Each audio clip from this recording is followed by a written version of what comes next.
नमस्कार मंडळी, श्री स्वामी समर्थ. चला करूयात पालक पनीर. त्यासाठी मी पनीर व्यवस्थित भाजून घेतलेलं आहे आणि इथं बघा मी पाणी एका वाटीत घेतलेलं आहे आणि त्यात मीठ टाकलेलं आहे आणि पनीर असे जेवढे आकाराचे पाहिजेत तेवढे कापून घ्यायचे आहेत आणि त्यात टाकायचे आहेत. ह्याने काय होतं, पनीर आपले जे असतात ते मऊ राहतात, एकदम लबरासारखे होत नाहीत. म्हणून ही छोटीशी ट्रिक आहे त्यासाठी. आता इथे कढई मी तीच घेतलेली आहे, त्यात तेल घातलेलं आहे, जिरे टाकलेले आहेत, तेजपत्ता, खडा मसाला सगळा टाकून घेतलेला आहे.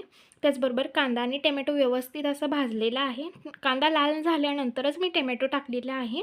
बघू शकता इथे काजूचे तुकडे टाकलेले आहेत मी, अद्रक, लसूण आणि मस्त असं भाजून घेतलेलं आहे आणि ह्याची पेस्ट करून घ्यायची आहे आपल्याला. आणि एका साईडला मी पालक शिजत घातलेला आहे.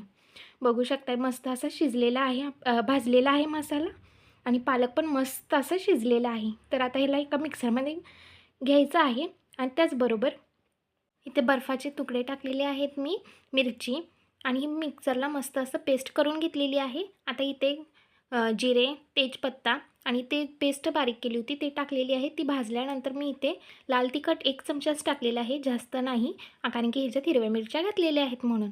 आता जो पालकची पेस्ट केली होती ती मी यात टाकलेली आहे आणि मस्त असं एकजीव करून ह्यात थोडासा गरम मसाला टाकणार आहे आणि चवीनुसार मीठ टाकलेलं आहे, बघू शकताय. आणि मस्त ह्याला एक उकळी आली की ह्यात पनीर टाकून मस्त असं झाकून ठेवणार आहे आणि आपलं पालक पनीर रेडी आहे. तुम्हाला माझ्या रेसिपी आवडत असेल तर लाईक करा, सबस्क्राईब करायला विसरू नका. बघा मस्त असा वास सुटलेला आहे.